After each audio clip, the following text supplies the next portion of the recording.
Hello, sweet friends. We're back, and today I have a special guest. She is the author of one of the most impactful books I have read my entire life, but definitely all of 2024. Her name is Natalie Gutierrez, and she's sitting in front of me right now because we're on Zoom, and I'm like crying being around her energy because honestly, it's healing. So it's a gift what you've done with your work. So I'm gonna bring her on, and we are gonna go through just like the beautiful journey that she took to write this book, and talk about some of the concepts that I think were the most impactful for me when I was reading. And then maybe whatever else comes up, maybe we can just like go with the flow. Does that work?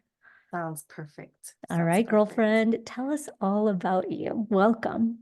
Thank you so much for having me, Vanessa. I appreciate just like I was sharing with you earlier, your support of my work and just what you do as well. So thank you, thank you, thank you.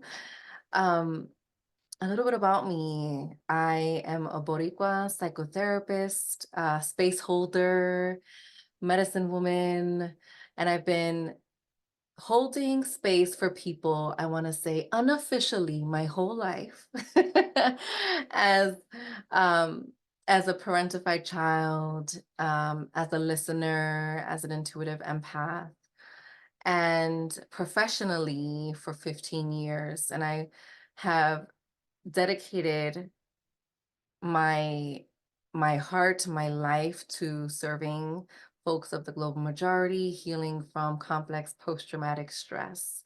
Um, and that ranges, I want to say, from like sexual trauma, racial trauma, poverty trauma, migration trauma, the toxic stress that folks experience in their bodies that wreak havoc on the nervous system, right? That causes long-term cardiovascular disease and respiratory issues and really impacts us on a soul and body level. I that is my passion, and I'm going to be doing that until the end of my life cycle. I Yeah, I'll stop there. I'll stop there. I'm a mama. I'm a mama of two little people, also trying to move away from breaking these very cycles of generational trauma that are also part of complex trauma. Yeah, absolutely. I think one of the beautiful things of the things you do, and the mission of the organization I formed is essentially to do just that, is to end generational ancestral trauma, these Mhm. wounds, and the internalized systems of oppression that we all hold, from living in these types of spaces that are full of trauma. And so I just so honor the work that you do because of that. But, one of the things that really inspires a lot of the students that I work with and my clients is that I can say, hey, when you heal this for yourself, you heal this for your child. Right. Oh man. So I'm glad that you threw in the mom part because that's just the story, Yeah, your full story. It's right. beautiful. And a part of my identity that just feels so important and part of the reason why I do it, why I do, because I Mm. want this world to be better for all of our children. Yeah, absolutely. So, we're going to dive deep into the work that you do. We're going to dive deep into the book. The book, by the way, is called The Pain We Carry. And, but before we do, I know you have a super awesome retreat coming up in May. So I want you to just talk about it because if people can still, register for that, I really, really, really wanted to go. I can't wait to go next year and I can't make these dates this year. But if you don't mind just kind of mentioning that and where people can find more information. Yeah, absolutely. So I'm co-facilitating a retreat called Reclaim My Voice and Roots, Healing or Reconnecting with Soul and Ancestral Wisdom. And I'm co-facilitating that retreat with Dr. Liliana Garcia, who is another Boricua healer, medicine woman, and psychologist. And we've come together to really curate this space for BIPOC women and femmes to really get together and reconnect with their original blueprint, reconnect with who they are underneath the burdens that they carry, right? Underneath the messages that they've received about themselves from racism and oppression, Mm. who they believe themselves to be, right? From thinking that they are their burdens, thinking that they are their trauma, but we aren't, right? We are so much more than that. It is trauma and oppression are the things that happen to us, but that is not who we are at our core. And so our retreat serves to help people reconnect with their soul, reconnect with their intuition, and also strengthen relationship with their ancestors and reclaim or begin reclaiming their ancestral wisdom. And a lot of the time, women of color, right, are struggling with having a voice because we are conditioned to shrink our voice. We are conditioned to silence it. We are conditioned to not take up space. And so that retreat is centered on really helping us to reclaim our voice and who we are in all the ways. And I just want to put a plug in because, so where can people find information, by the way? Yeah, so you can go on my website, which is nataliegutierrez.com. And there they can see the retreat offering as well as my group offerings and other offerings that I have. And the retreat takes place in Puerto Rico, in Utuado, which has beautiful, rich history of Puerto Rico from May 1st to the 4th. Beautiful. What's your middle name? Yvette. Okay. I heard Passed the down Y. from my mom. My middle initial is also Y, but it's Yasmin, which is hilarious. Yasmin. Yeah. Love, So love. I'm going to put the plug to your website in the show notes for all those that are listening. And I also just want to plug the retreat one more time because I went on, before I actually before I spoke to you, I went onto your website and I found that retreat and it looks magical and it looks beautiful and looks healing. So for those of you that are interested, even if you're not totally sure, just go on and take a look and watch that video. There's an intro video there, and just see if it calls to you. Because I just think for me, it was very inviting, beautiful. It felt like it was going to be a very healing experience. So I can't wait to go next year. Thank you So so just much. another plug. Oh yeah, for sure. Can't wait to have you. No, I know, me too. It's going to be so exciting. So let's jump into your book. Yeah. Let's do it. Before we do that, I just want to, you mentioned this word, you said the global majority. And I think for Mhm. people that are new to this work, if you're in the beginning of starting doing this work for yourself, which is, healing yourself from generational trauma, from internalized racism, if you're doing that work for yourself in the beginning, that term is not something that you might use or you might not hear. And you often refer to yourself as another term, and the term might be minority. Mhm. And I think it's really important. Language matters so much because Mhm. what we say out loud is what we internalize and what we believe, and that's how we show up in the world. And so, do you mind speaking a little bit to, I mean, you're very intentional, the words you chose. Yeah, I appreciate you weaving that in because it is true. I think we've been conditioned, Black, Indigenous, and people of color have been conditioned, have been programmed to believe that we are the minority. And perhaps, at least when it comes to, Turtle Island or the United States, we are the minority here for now, for now. um, but in the world, we are actually the global majority. We are the majority, right? So that feels important on two fronts. One, because we refer to ourselves as minority, and when we tell that I'm the minority, there's something about a shrinking energy that comes from that. I am less significant. I, matter less.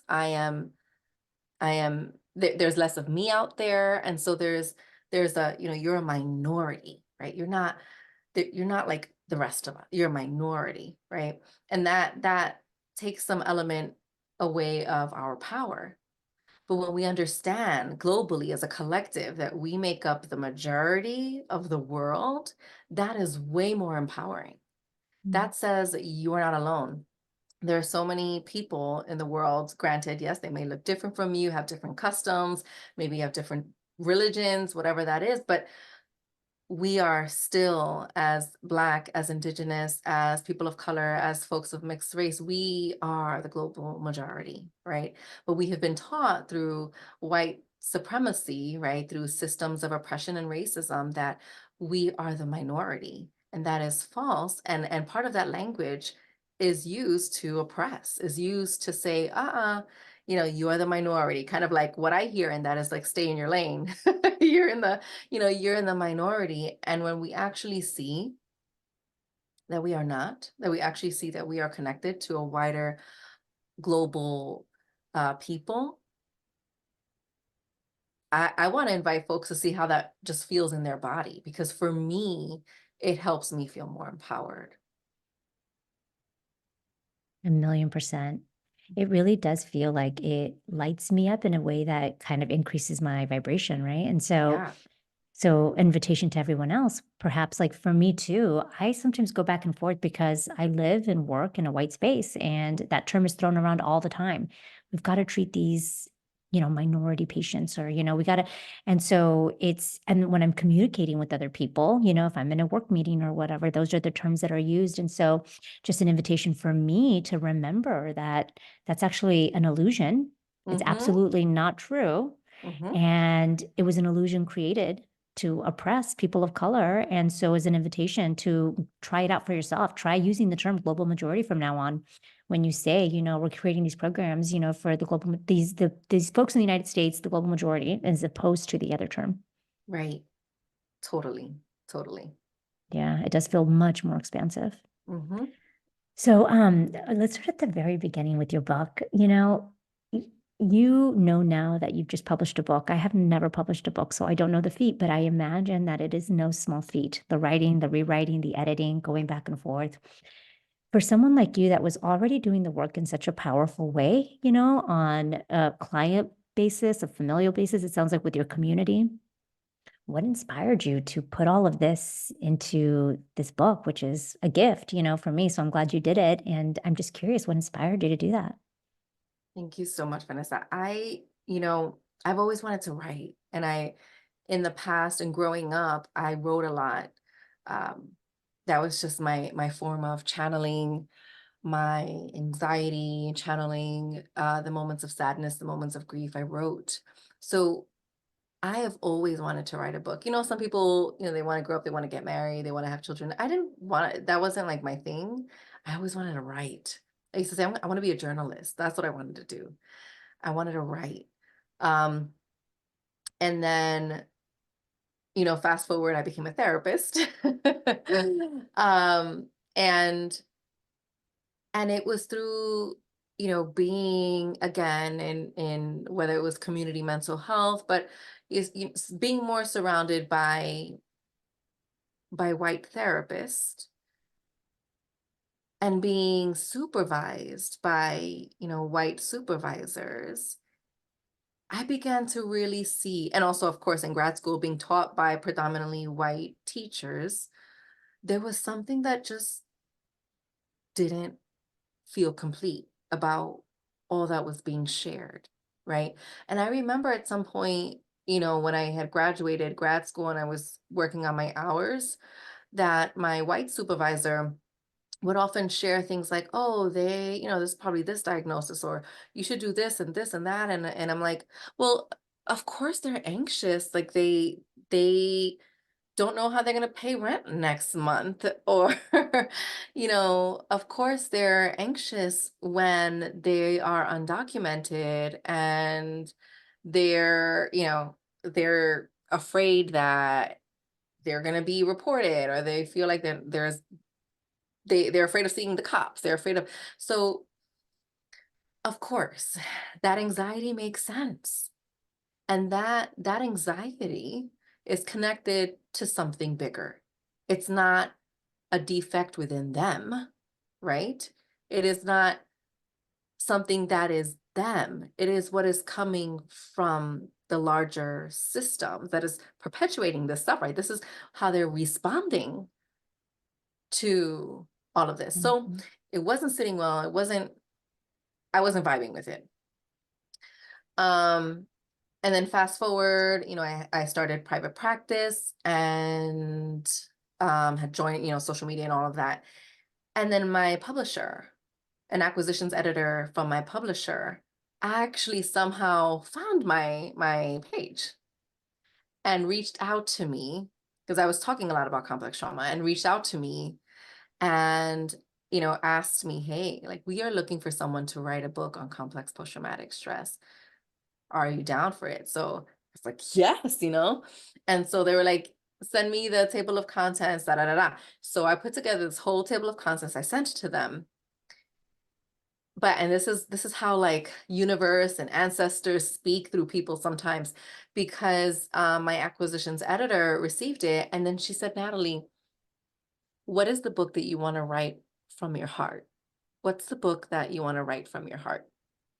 And then I said, well, it is about complex trauma and intergenerational trauma. It is about this, but it centers the global majority. It centers the people that are constantly forgotten in conversations and other psychology books that in all the plethora of textbooks that I've read, always feels like I'm forgotten, always feels like my people are forgotten. It always feels like Black, Indigenous, and people of color are either forgotten or pathologized.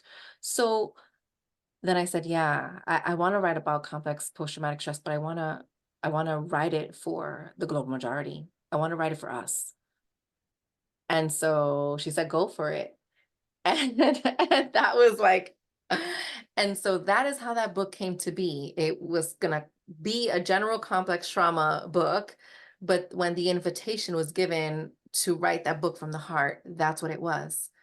Because I wanted to write the extension of the research that is out there, that all these white cis male psychologists put out there, that often feel like they're not including so many things, right? When we think about complex trauma in all of our writing, everyone goes to relational trauma, intergenerational trauma, attachment wounds. And that is correct. That is absolutely correct. But also, it doesn't start there, right? It didn't start there. It didn't start with my mom. It didn't start with my grandmother. It came from generations upon Mhm. generations back. Mm. And also, it didn't start there either. It's not just there, right? It stems from historical trauma in our lineages. And it's not just that either, right? It's also what has happened in our nervous systems and also in our minds and in our spirits when we are living in very racist and oppressive systems, and how we have to constantly, whether it's assimilate, whether it's try to keep up and make ends meet by working 3 jobs and missing out on all of our children's things because of capitalism, because we are constantly having to do all of the things and juggle all of the things, and that impacts our nervous systems, the microaggressions, right? That don't feel so micro in our bodies. How does subtle acts of exclusions hurt us, hurt our bodies? How does racism and oppression hurt us? How does that or how has that also hurt our families? And how also are the remnants of historical trauma passed down, inherited, and also part of that perfect storm.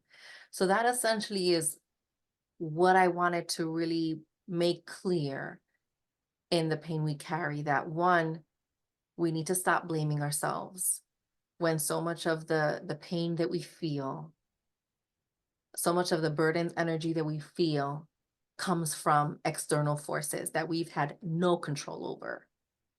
And actually, that it makes sense that we are anxious, that we're depressed, that we struggle with having a voice, that we struggle with imposter syndrome, that we struggle with fighting one another, that we struggle with scarcity, that we struggle with competition and feeling like there isn't enough because there has not been enough for us for such a long time, right? So much of this healing journey, which is what I see as the road to liberation, is reclaiming all of that stuff, reclaiming our relationship to ourselves, to our bodies, to our ancestors, to each other, right?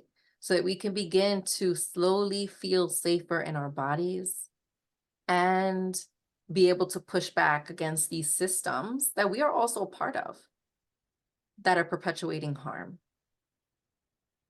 1,000,000%. 1,000,000%. There's so much there that you said. One of the very first things you said when you answered is how you started seeing things differently in your role when you were, being taught, mentored by, these people that were not people of color, that, are the global minority and, or white cis male, that which, very similar to me as a physician when all my attendings were like that. But what I really appreciate is that you, and not just your voice, but your leadership, when you're like, hold on a second, that's not, of course, it's so obvious. This is why this is happening. And I highlight that because that is the power of having women of color who speak up in these spaces. We change systems, we change the story, we change the narrative, and we change outcomes. And I just really want to honor your voice and your courage, because as a woman of color, that's the other thing. It's so scary to speak up. Yeah. Yeah. It's not a popular thing to talk about racism and oppression, right? It's not. People don't like that, particularly the people that benefit from that racism and oppression don't like that. But sometimes it's also our very own kin that don't like that, right?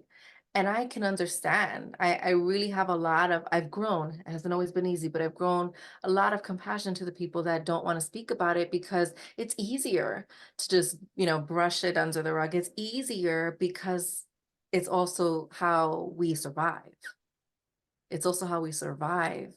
And also, when can we finally believe from a core level that we are deserving of our healing and do more than just survive, but to really thrive, to really embody healing, embody liberation?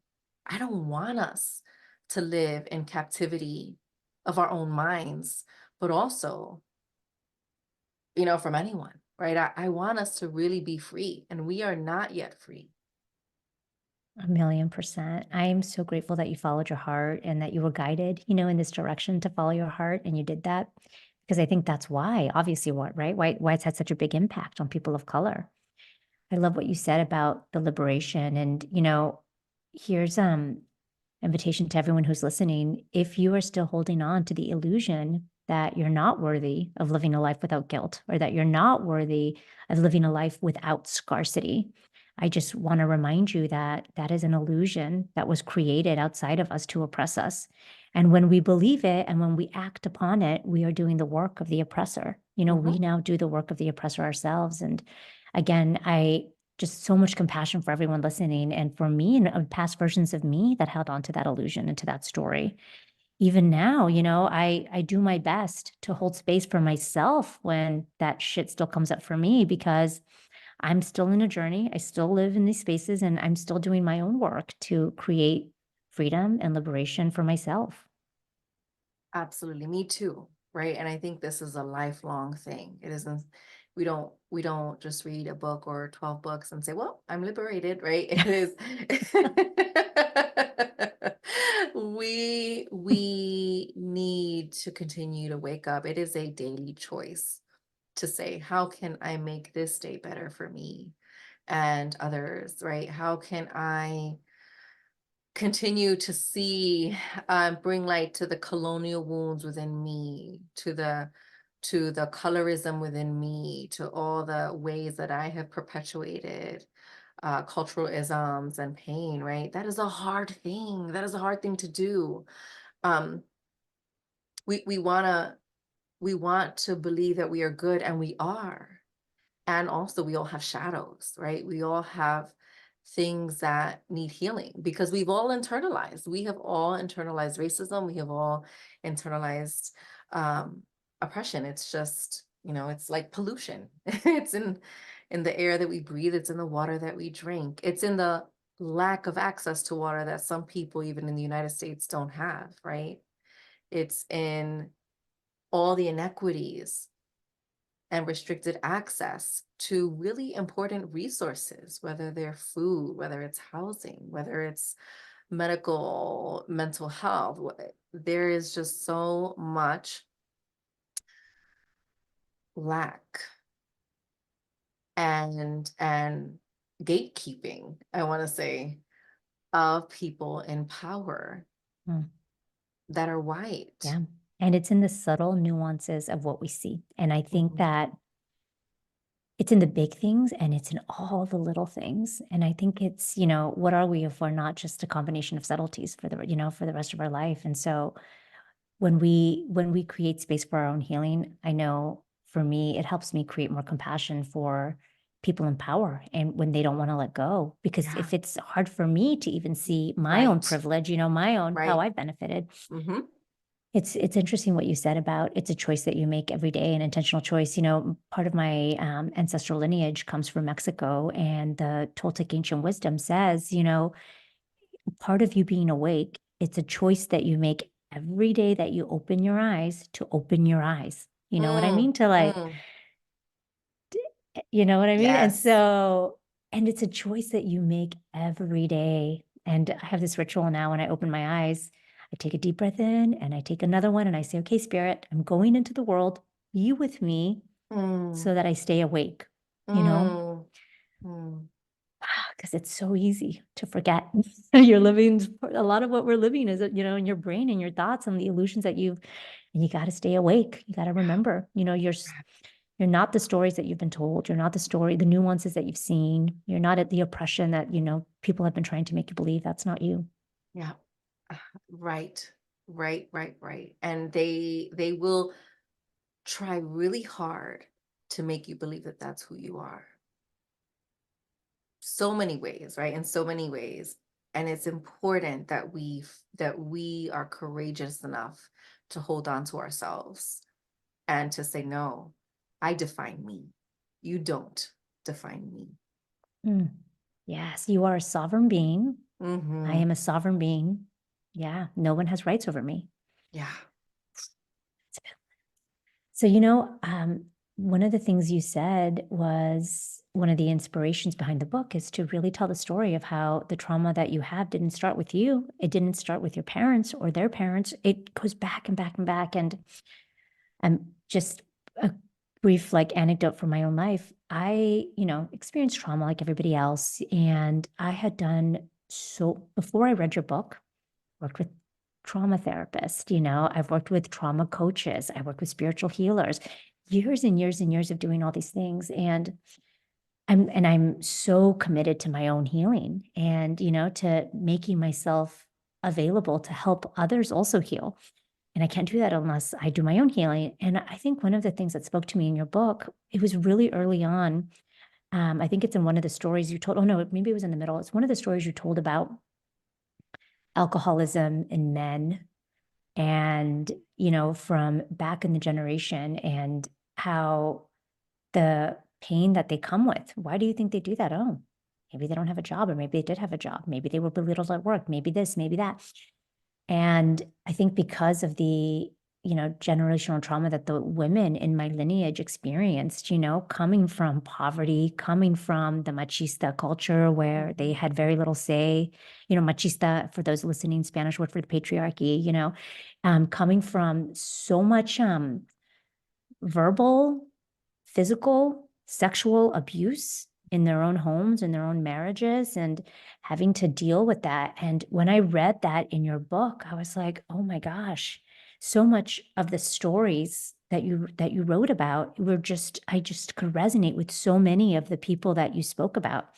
And that was the first time in my whatever journey, 10 plus years journeying into all of this work, even longer than that. Gosh, the Wow. first time I saw a therapist was 20 years ago when my husband said he wanted to get married. And I was like, no, thanks. Marriage isn't a divorce. I was like, all right, well, I guess I clearly have some work to do here if I believe all marriages end in divorce. So to know that, for you, I just want you to know the power of your words, and I'm an educated human being. I have access to and I had never heard anybody say the things that you said and the way that you said them, which is why I think I just get so emotional. And I've told you this already, but just for all of those listening, I have referred this book to everyone. It was the first book that we chose for book club in my program Inside the Journey. I've sent it to all my cousins. I meet, when I meet somebody, an incredibly powerful woman of color, I'm like, oh, girl, have you heard about this book? And I just so I actually have a picture of it in my phone that I just share with people. So I just want you to know that the words that you said resonate. in a way that the work out there has not. It has not resonated. And so I just really want to honor you for that. Thank you so much. I really appreciate that. I didn't write this book alone. I channeled those stories, right? Those stories channeled people throughout my whole life that I've met and seen their struggles, right? I grew up in New York City Housing Authority, we call it Baruch Projects on Lower East Side. And you know, my publisher said, when you're writing, think of an avatar, think of someone, think of like your reader who you want this, the person who you want this book to essentially be for, and write for that person so that they understand. And so I was thinking of the avatar that was someone that was searching for a book that could explain what it was like to grow up in poverty, that could explain what it was like to be, a person of color, and also being forgotten in the mental health field, and in so many important fields.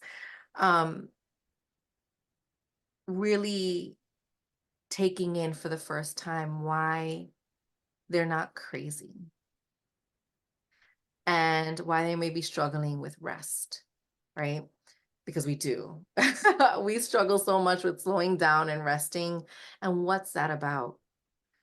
That they could see, of course, I feel this way, right? That they can offer themselves compassion, the same compassion that they offer other people so beautifully, that they begin to turn it back to themselves. Because, of course, they will feel this way. Of course, they're going to feel shame. Of course, they're going to feel crazy, and they're going to feel out of control, and they're going to feel anxious and depressed, or what folks consider bipolar, right? Between manic and super depressed. Is it that, or really is it these survival strategies that are trying to kick in for you to navigate these toxic environments that we are finding ourselves in, right? On top of that, if you are a survivor of sexual trauma, now you're navigating that. Now you're navigating if people have never believed you. Now you're navigating um, the imbalance of treatment if you are living in a Black body when you're in school, right? Schools, a lot of our institutions are created so that there is a lot more leniency and compassion for white bodies than Black and brown and indigenous bodies, right? And we also see that in the media as well. We see it in the media as well. It is often, I want to say all of the time, but I'll just say most in case I'm wrong, 0.1% of the time. It is always the Black and brown and indigenous people that are, people of color that are painted as the bad people, that don't receive the compassion, that are seen as, the rapists, the thugs, the gangbangers, and all that stuff. And it's always the white people that are seen as with more compassion, essentially. With leniency, they're treated with more leniency, they're treated with more compassion, and they're seen as the victims. They're seen as, the saviors. That is just embedded in the very design of the structural, the structures, right? The structures, our institutions, all of that, our laws, it is embedded in all of it. We have a real problem. So of course, you're going to be feeling anxious. Of course, you have all of this happening, right? But even with that, it felt important in the book to also say that you are not broken, right? Because a lot of people, I've heard so many of my clients, I feel broken, I'm broken, and they're not broken, right? Everything, the collective spirit, right?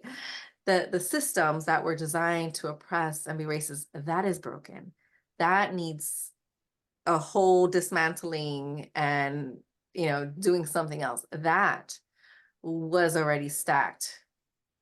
Creating that, right? That was that the odds are already stacked against us. So this is really just the response of all of that. The pain that we feel is a response to all of that, which felt really important for the title of the book to be the pain we carry, right? The pain we carry. We are not the pain, we just carry it.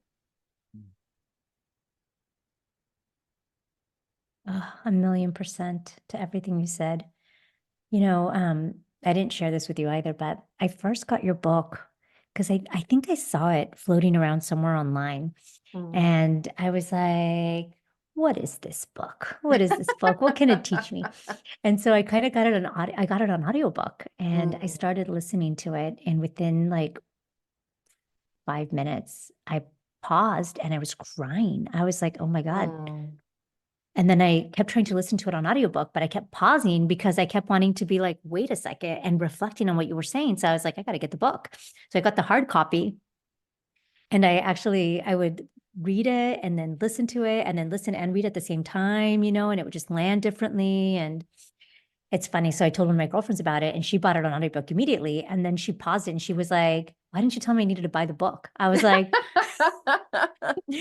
so for those of you listening, if you buy it on audiobook, great. And if you realize that you need a hard copy, that's okay too. You can get both. It's funny, not funny, but one of the things that you said right now, which is why is it so hard for us to rest? That was one of the first things that I read in this book that so many things brought me, I think, to tears because it was speaking to my soul in so many ways, that hadn't been spoken to before. But how you said in the book, if you believe that you have always been behind, of course it's going to be hard for you to rest. Yeah. And I think I was talking to myself when I wrote that. Of course. I think I was talking to myself because, it is ingrained in us by our well-intentioned parents and caregivers and grandparents that we have to, be the best. And I get that, right? We want to make sure that we are granted the same opportunities as white students, as white children, as white peers. And we already know that, the odds are stacked against us. We already know what we're up against. So on a very on a level of compassion, I really understand why so many of us are conditioned to really be overachievers to really be overachievers because we feel like we're trying to keep up, and it does such a disservice to our bodies. It does such a disservice to what we're communicating about ourselves, right? That we're actually communicating because we are Black and brown, indigenous, because we're people of color, because we are a global majority, that we are innately behind. And so that's a burden, but I said that I am still unburdening because it is so core of how I personally was conditioned to be, especially, growing up and witnessing a lot of violence in my home and experiencing, sexual abuse as a kid. For me, school was my refuge. So I put everything into school because school was what kept me safe. That was like where my secure attachment would be, right?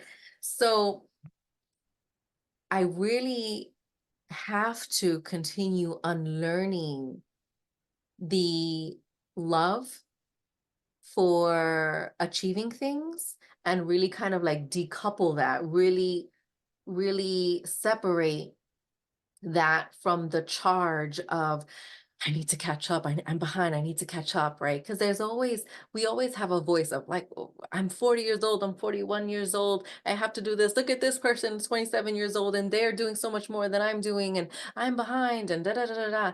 And again, it's part of also that conditioning of scarcity, that conditioning of we have to compete against each other especially, when we compete against our own people.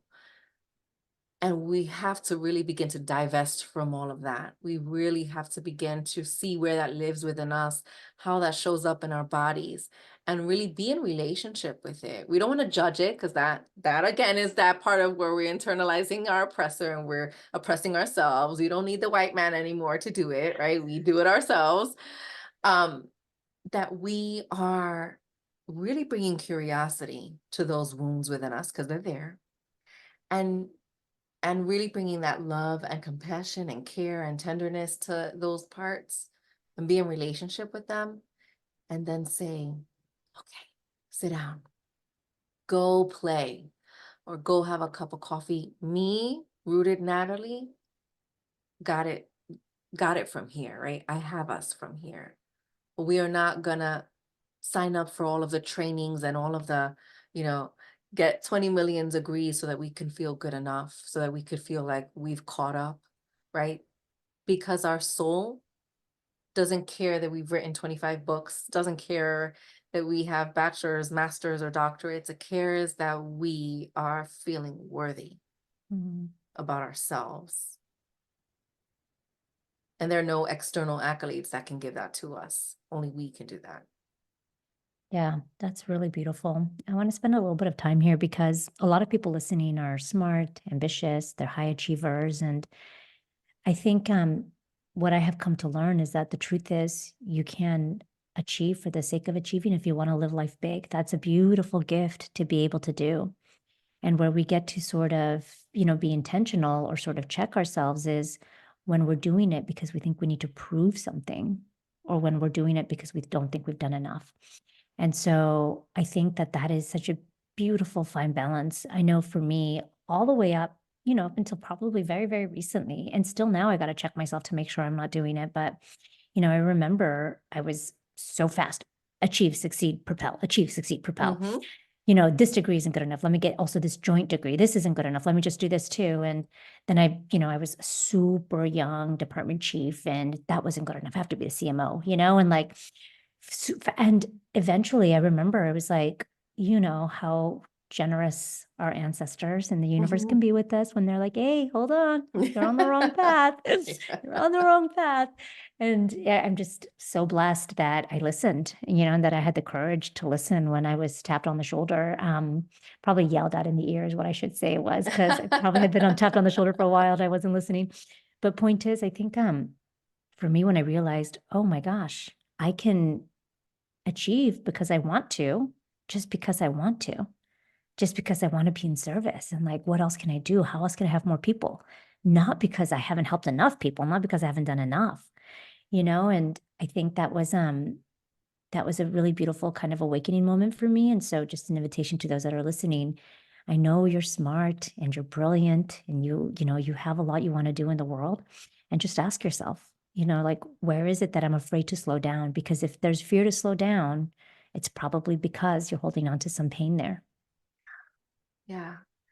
And also asking themselves, right? Asking yourself, am I wanting this because I genuinely want this? Or am I wanting this because I feel like I need to have it because this is a legacy burden of achievement? Is this coming from a place of a trauma reflex response of needing to have it just to have it? Or is it coming from a place of like, no, I really want to experience this and have this for myself, knowing that it doesn't add to your self-worth? Huge. That's huge. If you think you're doing it because it's going to make you better, then that's your first check. Like Yeah. that's your first, like, hold on a second, because nothing can make you better. You're already so brilliant. Yeah. Mhm. So, you do so many beautiful things in the book. So if you're watching this, here's the book. I love the cover. It's so amazing. Okay, so just for those of you, if you haven't yet read it, go buy it right now on Amazon as you're listening to this. It's quick and easy. But one of the things that you do that I love so much is you explain in the very beginning all the isms. Mhm. And so people can quickly identify and say, holy smokes, I've held on to this one, or I've held on Mm-hmm. to this one, and I love how you do that. And the other thing that I think you do so brilliantly, oh, by the way, Eric Gentry that you talk about in here, he's one of my teachers from way back in my younger days. When I Ah. when I saw you mention him, I'm like, oh, stop it. Is this really how it's wild? It's full So circle. I Full know it circle. was shocking. I do resiliency and wellness work for this large national physician organization, and he was one of my first teachers in the resiliency work. Yeah, He he's brought really in, amazing. I really appreciate him very much. He's one yeah, of the very few white cis men that I will listen to. And I've yeah, learned a lot from him. yeah, absolutely. The other thing that I love so much about this, and if I would love to hear just your thoughts about this, is how you used your gift in, in storytelling, because you said, I always wanted to write a book. Because there's so many people, I think, that are experts, that are brilliant, that sit down to write books. And and the books feel very academic. You know what I mean? Mm-hmm. It's like, Mm-hmm. Mm-hmm. um, I'm looking at all the books on my shelf now, and they're great, and I learned a ton, but they can be dense and they can feel academic, and they don't really resonate with just like, and I think one of the beautiful things you did in your book is you made it so easy to digest. And I think a beautiful thing you used was storytelling. Holy cow, that was so powerful. I'd love to just hear your thoughts behind that. It was exactly that reason that you mentioned why we wanted to add storytelling to this. One, because of the books, all the psychology books that I've read didn't have our stories. It was always about Barbara, or Ken, right? It was You mean never Ken and Barbie? it was never about Maria. It was never, so it was important. Out of all of the things, it was important to me to weave in our stories, to have our names there, right? I have not read many books, and I'm trying to think off the top of my head. I want to say I have not read a book that has channel that isn't written by an author of color that had our stories and our names in these books. And so it felt super important for me to have our names there. It felt super important for me to have our stories there so that we could see ourselves in this book. Otherwise, it's going to be just like every other book, every other psychology book. And I didn't want to do that. I felt the responsibility of like, if this is going to be centering the global majority and the lived experiences of the global majority, then our stories need to be told.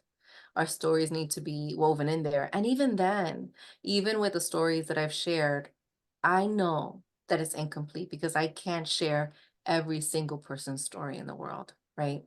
And so that's one of the things I encourage in the book and name. Like I know this book is it can't be all encompassing because I also have privilege, right? As a light skinned Latina. And so I'm gonna do my very best and also come in and share your story too, right? Come in, let's continue this conversation, right? This can't just be the book. It has to be a continued conversation.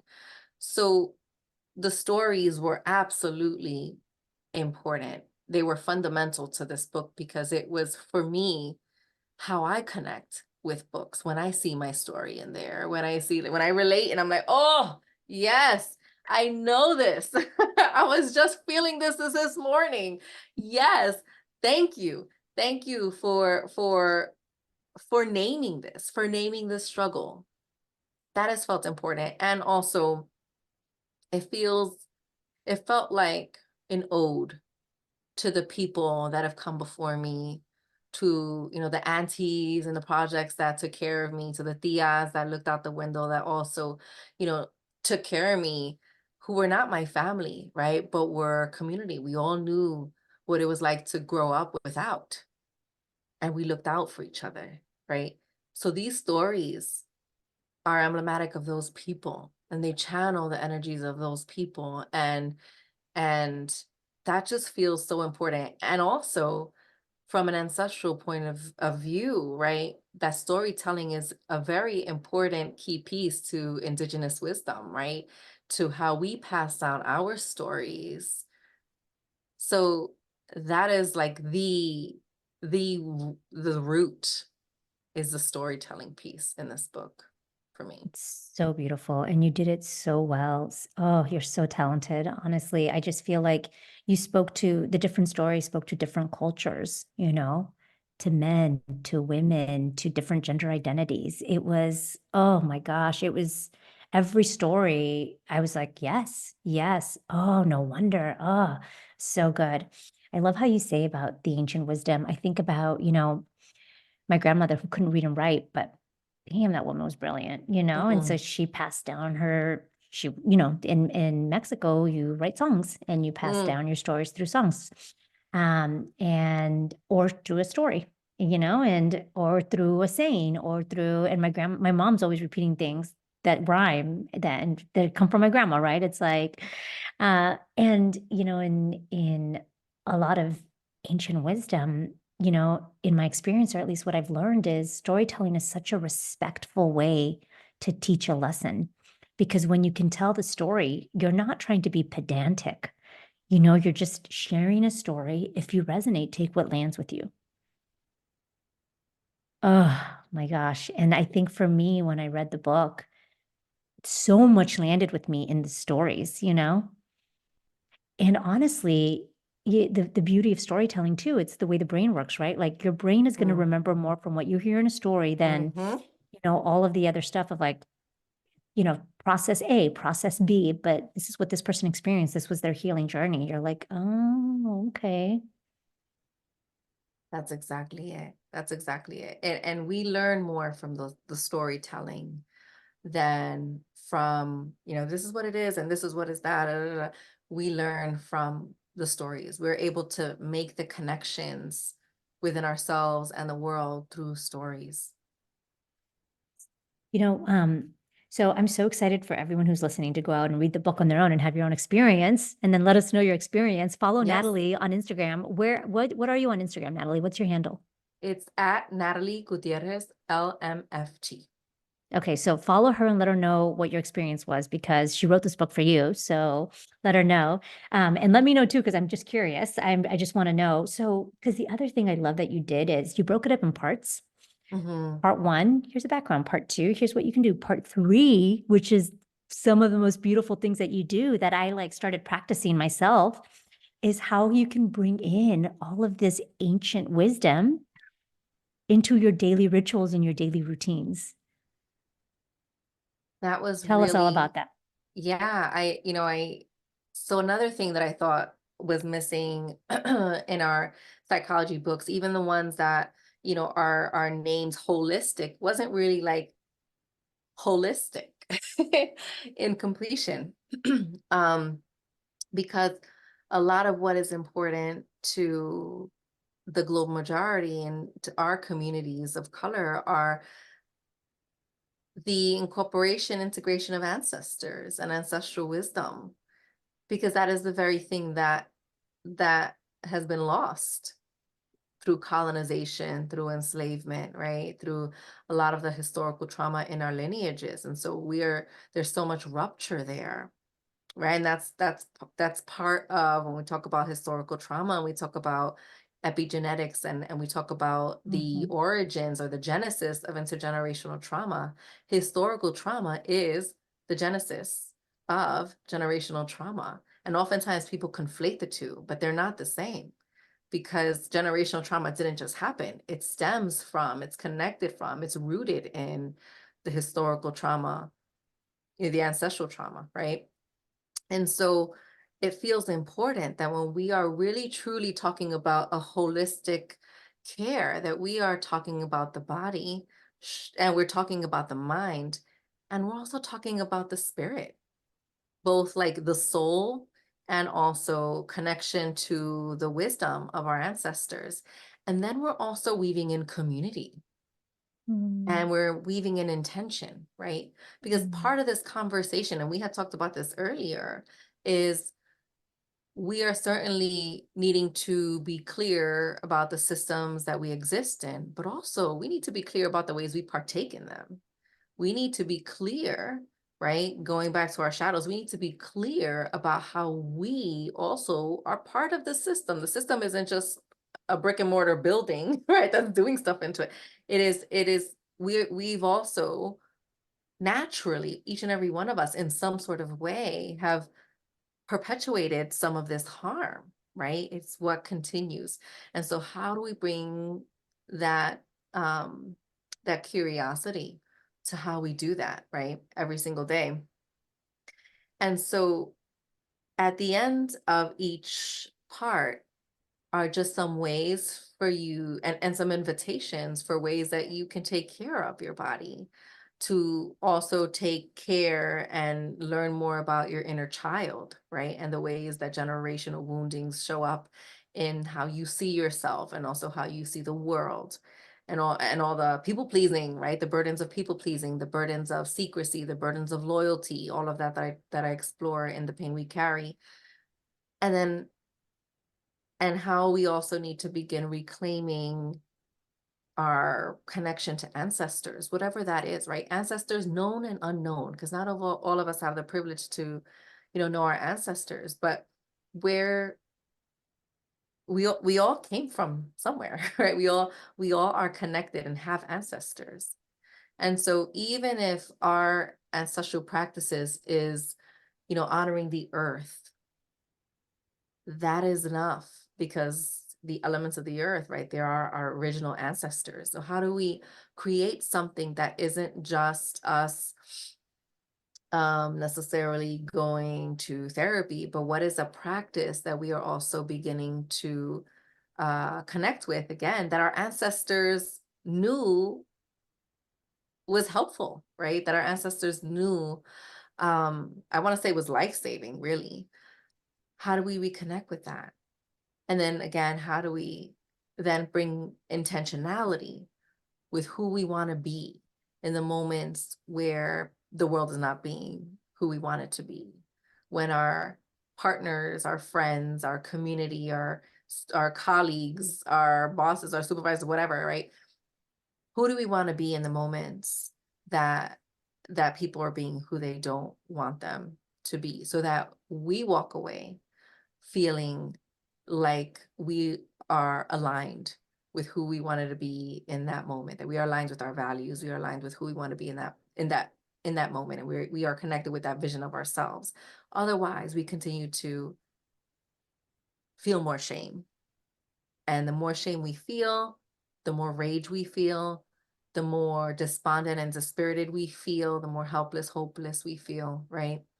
And it becomes this whole vicious cycle. So how do we begin to step out of that cycle by also, leading with more intention in our lives, and also reaching out to community, because we cannot heal by ourselves. Like there's so much happening collectively that's very difficult to just heal individually. We have to come together and have hard conversations, hard, courageous conversations. We need to learn how to have conflict in healthier ways, because a lot of the time now we have conflict and everything is like canceled. You're canceled, right? And how much loss do we then experience within our own communities when we're just canceling each other, rather than trying to implement more restorative justice, implement more repair, so that we can do hard, courageous repair work and really come together, like, fundamentally as a community. Otherwise, that divide and conquer tactic from, oppressive systems is going to continue to win. Yeah. It's so interesting that you brought in the word cancel. In my experience, canceling feels like such an ego response to fear, ego response. And we think we're being brave or strong, but it's really just the ego, because if we were really coming from a heart space, we would see that, wow, this is actually much harder to face this, to have a conversation about this, to hear why they even would think that, and like, and of course, you're not always going to agree. And that's not the point here. It's not like, and you don't try to prove the other person wrong. The point is, Mhm. like, how can we even just begin to understand or create space for Right. some views that are not our views? Sometimes the Right. views are hurtful and we're not going to agree. And, but yeah, it's interesting that you brought that term in. The other thing you said is, for us to be mindful of how we continue to perpetuate systems. I just want to put this into the space because I think when I started anyway, to have my entire journey into my own healing, especially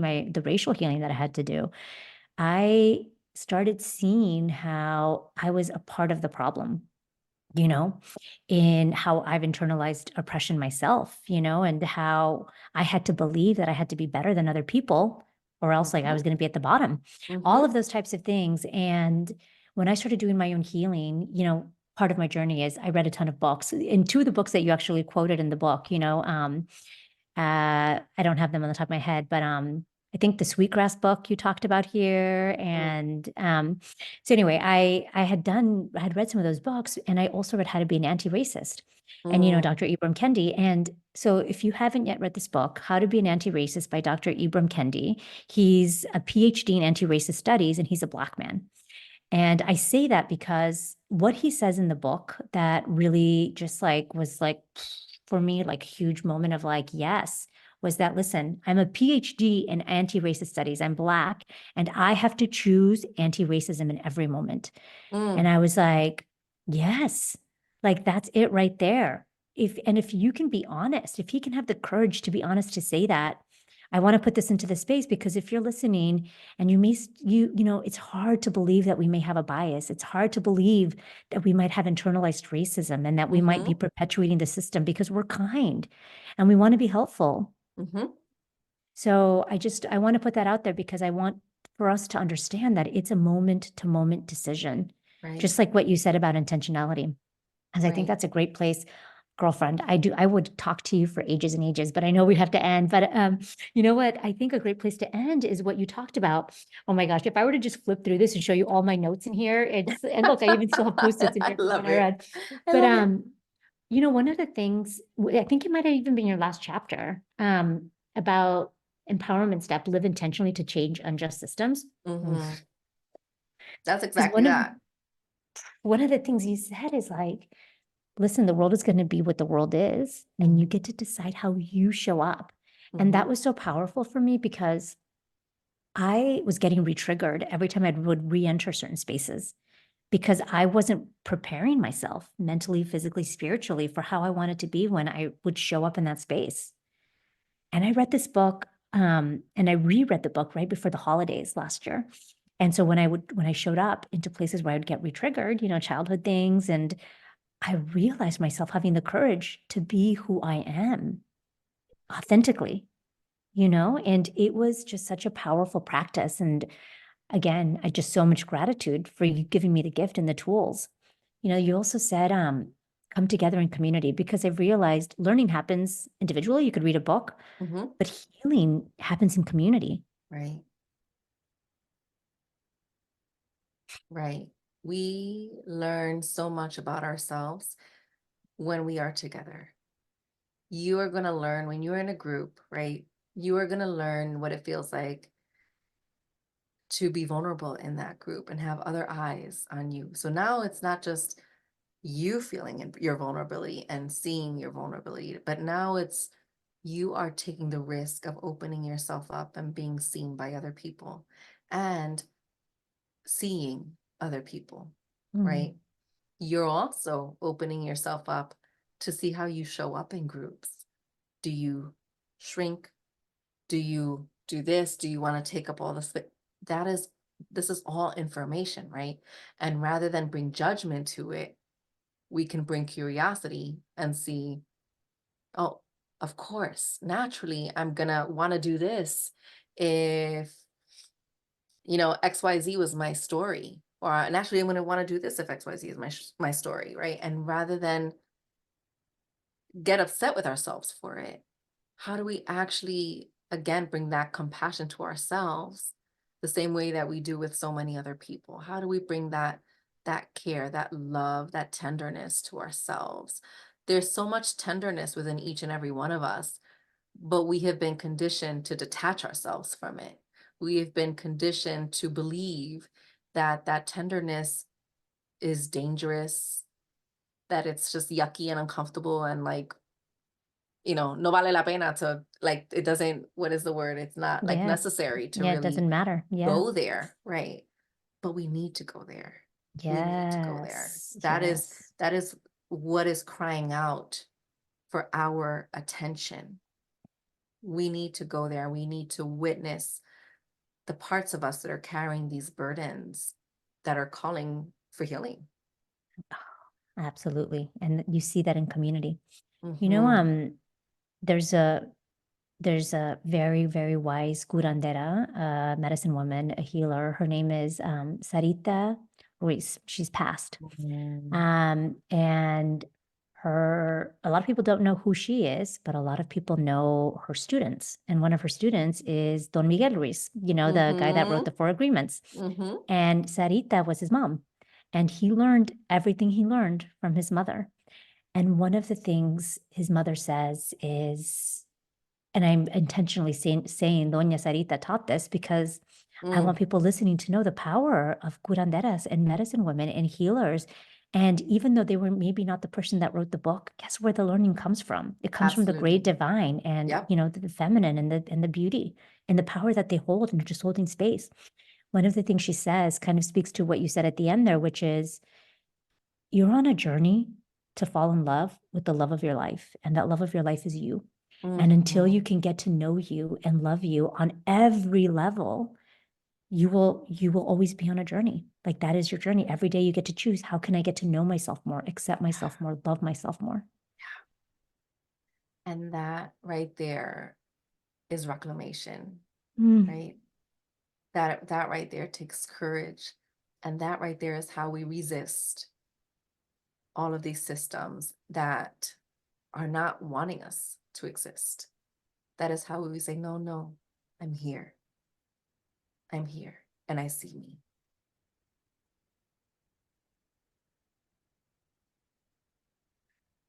Wow. Um, I want to just give everybody a moment to feel that because I felt that. And if you have the ability to re-listen to this and just look at yourself in the mirror, and see yourself, see your beauty, you know, it's so powerful and so beautiful. Um, Not that I want to wrap up, but we've been talking for a long time. And again, I just want to hold space for you and honor you, Natalie, for everything you brought out into the world, for you honing your gift and sharing it. And for those of you listening, this is why it's so important for women of color, for femmes, when you have a gift to really like step into courage and share your gift with the world. When you're telling yourself the story that it's not good enough, just remember you're keeping your gift from healing the world. I honor you so much because your book and the healing that it had for me and for so many others, and it will live on for generations and thousands of years. Your book will live on for thousands of years, and it will continue to live on and it will continue to heal. Imagine the power of that. It's just like, oh my God, I'm just so grateful. And so for those, again, it's called The Pain We Carry, Healing from Complex PTSD. And, it says healing for people of color, but I have referred this to any marginalized community. If you consider yourself even a woman, Mhm. oh my God, so healing. Even if you're like, so what, it doesn't matter if you're an immigrant. Mhm. I really, even if you're immigrating from a white space, I want you to know that this book is going to be healing. It's going to speak to you. So I Mhm. really just recommend this to everybody. A few other things. It's so easy to read, so easy to digest. There's amazing things that you can do along the book. So you say like, pause here, reflect, amazing reflections. So this is all available to all of you when you read the book and do it for yourself. I'm going to link Natalie in the show notes here, your website, your Instagram handle. I'll put the name of the book and link the book in here as well, so you guys can all find it easily. And I know you have a second part coming out of this book. I don't know if Yes, you can talk about it yet. I Maybe I shouldn't have said I that. I can. Okay. I'm writing the workbook for The Pain We Carry, and It's going to have a lot more exercises connecting with the mind, body, spirit, and intention and community. So it is essentially part two. It's part two. Beautiful. So I'm excited about it. Can I add one thing? Of Because it course. feels just important to share that, folks ask me, I've had white people ask me, could I read this book?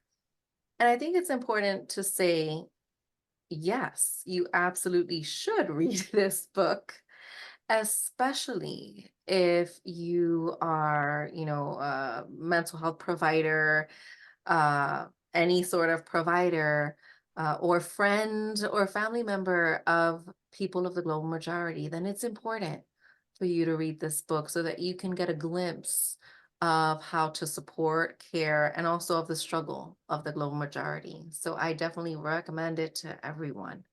Oh, that's a beautiful point. I think if you consider yourself an ally, you need to Yeah. read this book because I have colleagues that consider themselves allies that, they still hold on to stories that it's the same for everybody, and so I'm still creating patience and peace and love for, people like that. But if you consider yourself an ally, or if you even want to be an ally, or if you see why it's so important to support women or women of color or Mhm. femmes, I really just encourage you to read this book. It's thank you for sharing that and bringing that up. Any last parting words, Natalie, before we go? I think I just want to invite people to go at their own pace in their healing. I think it's just so important because one of the ways that these colonial messages also come up for us, and that are really fueled and rooted in white supremacy, is that sense of urgency as well. I'm not doing it right, or the sense of like perfectionism, right? And so now you went from not doing any healing at all to like joining all the therapies that exist, right? And I just really, I just want, I just, if there's anything that people take away from this conversation today, that it be that they begin to lean into trusting their own intuition more and more, and that they begin to see themselves for who they are at the root rather than who they believe themselves to be because of internalized messaging received from, whether it's, you know, the familia, the generational wounding, or systems of oppression or racism, that they commit themselves on the journey to reclaiming. It is the only road to liberation, and liberation of our lands, our minds, our hearts, our souls. Oh, 1,000,000%. I felt so much love coming from you in your book at the end of the chapter when you said, take time. Do you need something right now? Take time. It felt so loving. It felt so compassionate.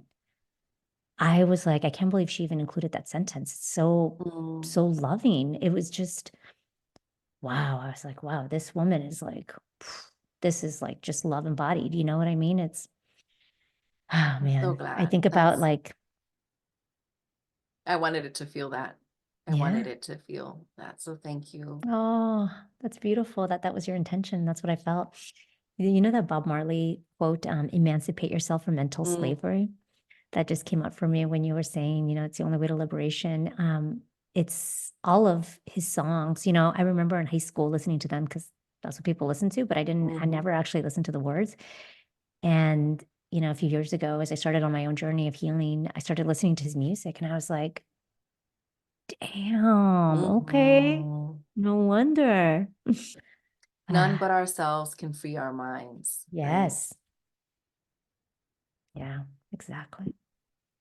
All right. Oh my gosh, Natalie, again, I just honor you. I honor your gift. This was such a sacred conversation for me that just, I really, and I want you to know that it's going to mean a lot to everybody that's listening. Your book, I hope everybody goes out and buys it. Please, The Pain We Carry. Here's your invitation to go buy it again. And if you are a part of our group in the journey, Natalie's coming to our group to share her lovely wisdom and her power and all of the goodness. So just thank you so much for the gift that you are to the world. It's Thank such a you. blessing. Thank you, Vanessa. Thank you so much. Thank you for Yeah, having me. And same to you. absolutely. Absolutely. All right, sweethearts, we will see you next week. Adios. Adios.